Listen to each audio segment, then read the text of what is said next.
नाज़रीन, वफाकी वज़रा कुछ रोज़ से मुसलसल ये इंदिया दे रहे हैं कि इमरान खान को अडयाला जेल से कहीं और मुंतकिल किया जा सकता है, बल्कि कुछ वज़रा तो बलूचिस्तान की मच जेल को भी इमरान खान का अगला मस्कन करार दे रहे हैं। मेरे ख्याल में नाज़रीन, ऐसी बातें वो लोग कर रहे हैं जिन्हें हक़ाइक़ का अच्छी तरह इदराक नहीं है। पहली बात तो ये है कि ऐसा करना सिर्फ इमरान खान के लिए रिस्की नहीं होगा, बल्कि उससे हुकूमत की परेशानियाँ कई गुना बढ़ जाएंगी। इमरान खान की किसी दूर अफ्तादा इलाके की जेल में मुंतकिली जो है वो हर रोज़ नित नई अफवाहों को जन्म देगी, जिसकी वजह से हुकूमत को इमरान खान की सिक्योरिटी के साथ अफवाहों से निपटने की इजाफी मुश्किल दरपेश होगी। ऑब्वियस सी बात है। मेरे ख्याल में हुकूमत को इस बात की समझ भी आ गई है। इसी वजह से अडयाला जेल के ज़राए ने बताया कि जी इमरान खान को अडयाला से कहीं और मुंतकिल करने का कोई इम्कान नहीं है और ना ही ऐसी कोई तजवीज़ ज़ेर गौर है।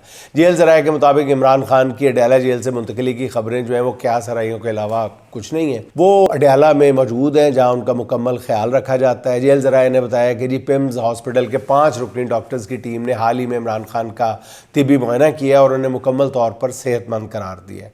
अडयाला जेल की इंतज़ामिया की इस वजाहत के बावजूद मारूफ सहाफ़ी मोहम्मद मालिक का कहना है कि इमरान खान को अडयाला जेल से मुंतकिल करने का फ़ैसला हो चुका है और इसका कभी इम्कान है कि इमरान खान को अडयाला से अटक फोर्ट मुंतकिल कर दिया जाए।